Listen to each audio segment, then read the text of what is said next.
acknowledge the recent passing of Mayor Miles Murdoch from the town of Goderich. His passing is a great loss for the town that he served and for all of us. And I know that everyone here joins with me in expressing sincere condolences to his family, his friends, and his community. So thanks, Colin, for the introduction. I'd like to begin by, first of all, thanking and acknowledging my hardworking colleagues. Nina Tangri, Ontario's Associate Minister of Housing, and Matthew Ray, my parliamentary assistant. Let's give them a round of applause.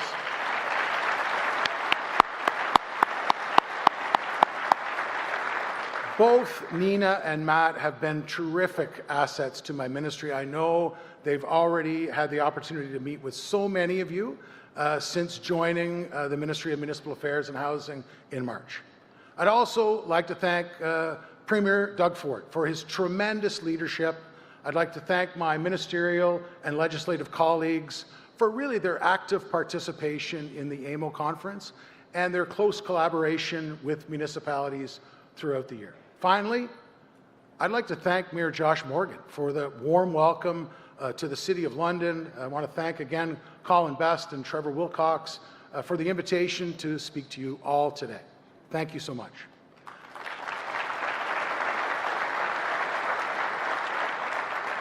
This is an exciting time for Ontario. L'Ontario vit une période excitante. Our province is leading the nation in job growth with more than 700,000 full-time jobs created in the province since 2018. Over the last 2.5 years, Ontario has attracted more than $25 billion in investments in the auto and the electrical vehicle battery sector alone, including investments by Stellantis in Windsor, and just down the road from here with the exciting news that Volkswagen is making the historic investment in St. Thomas. These investments lay the foundation for a resilient Ontario with opportunities for every community to thrive. And let's be clear, Ontario is thriving. L'Ontario est prospère.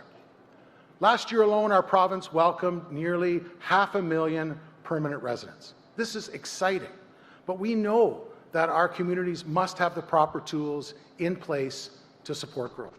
That's why, for example, we recently introduced the Community Infrastructure and Housing Accelerator. It's a tool that allows municipalities in partnership with the province to speed up approvals for important projects like housing and hospitals while increasing transparency and accountability.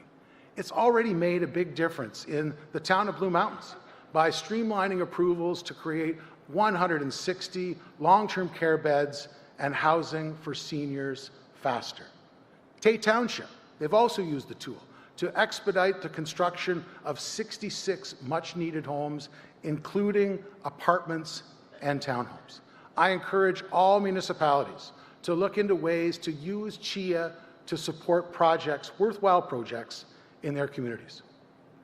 Our government has also taken decisive action to extend strong mayor powers to 28 municipalities that have committed to a housing target, helping these communities speed up delivery of key projects such as housing and infrastructure. And you all heard the Premier yesterday as he announced the extension of strong mayor powers to an additional 21 municipalities, provided that they commit on delivering on our provincially assigned housing targets.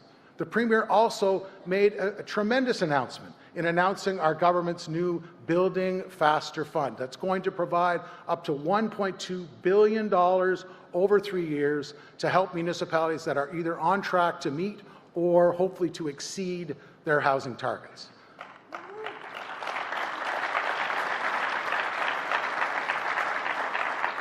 This fund will help municipalities pay for housing-enabling infrastructure and related costs that support community growth. And I want to assure you that our government will continue to look for solutions that help municipalities get more people into homes that meet their needs and their budgets. And with that in mind, I'm announcing today that the government will be unveiling a slate of regional facilitators in Durham, Halton, Niagara, Simcoe County, Waterloo, and York by September 11th of this year.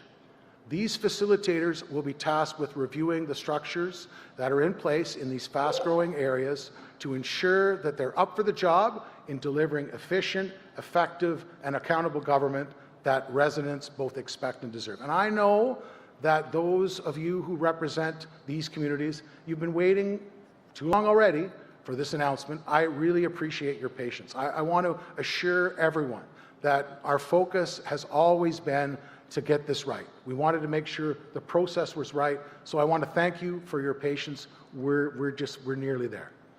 As Housing Minister, I'm also too aware of the challenges Ontarians face when it comes to finding a home. That's why our government committed to building at least 1.5 million homes by 2031. We're already making steady progress to that goal. We released 4 housing supply action plans. Since 2019, we've been advancing and committed to advancing a plan each and every year under the leadership of Premier Ford. And since last November, I've also made several decisions on official plans which govern growth in municipalities that are home to more than 6 million Ontarians. These official plans are critical to our province's future, and I want to acknowledge and thank municipalities that were involved. I want to also thank them for their ongoing cooperation. We're also moving forward with the proposed provincial planning statement. We're really encouraged by the amount of feedback that we received through our consultation on the statement.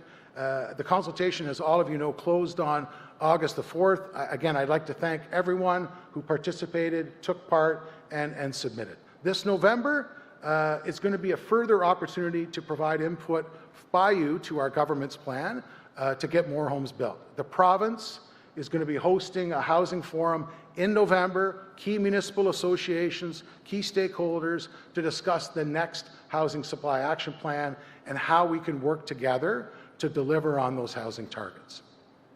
So I know as we deliver on these targets, it's critical that we're building a range of housing, including affordable housing. Over the past year, my ministry has been working very closely with municipalities and stakeholders to arrive at the definition of affordable housing that's genuinely affordable, but which doesn't stand in the way of getting shovels in the ground. I heard very clearly about the need to provide both clarity and stability so affordable homes can be built without delay.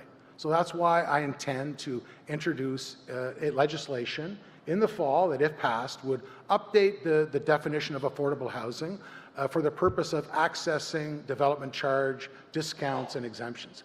The definition would be largely based on the definition included in the 2020 provincial policy statement and would take local income levels into account.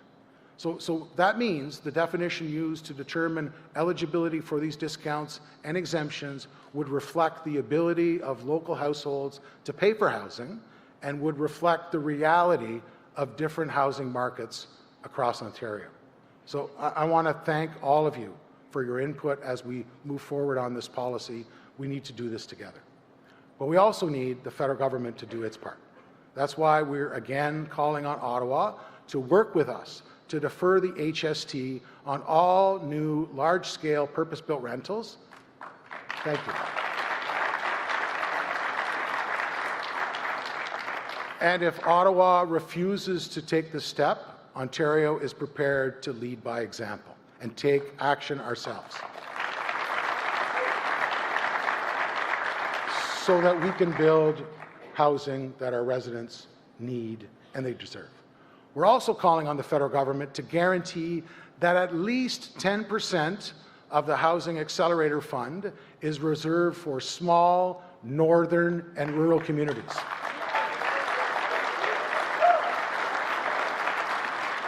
We need to ensure that these parts of the province are not left behind, and we want to ensure that our fair share of federal funding comes forward so municipalities and service managers can properly fund affordable and supportive housing.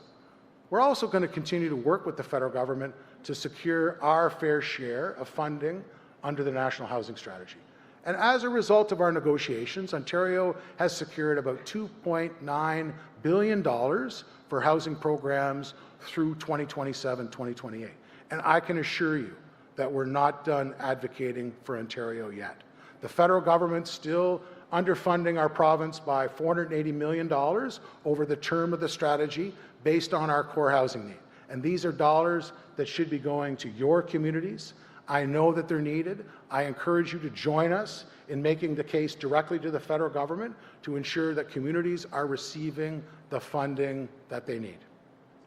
We're also continuing to work closely with municipalities when it comes to supporting newcomers to our province. And, you know, Ontario, we're proud to welcome more immigrants than any other province. But we need our federal partners to step up with long-term solutions to ensure that refugees and asylum seekers can access both shelter and supports. Because helping those experiencing or at risk of homelessness must be a shared priority for all levels of government.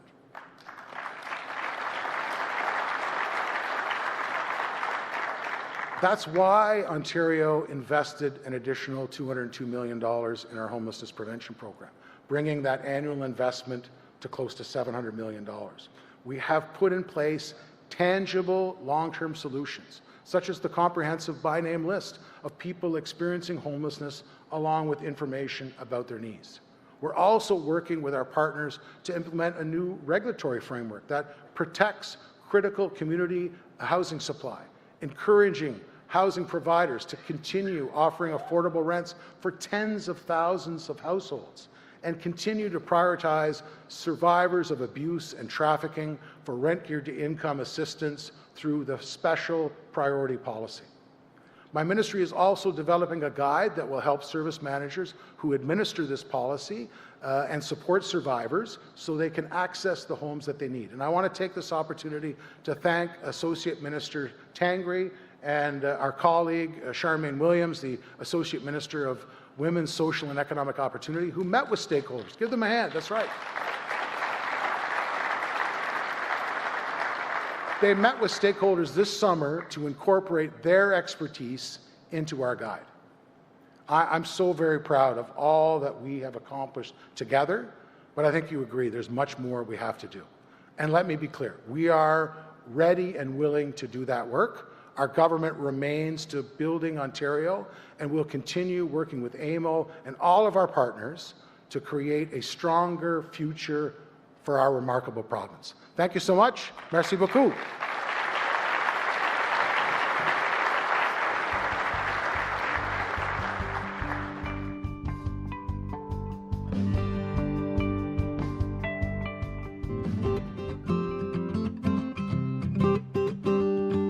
It's important that municipal governments are formed on a foundation of healthy democracy.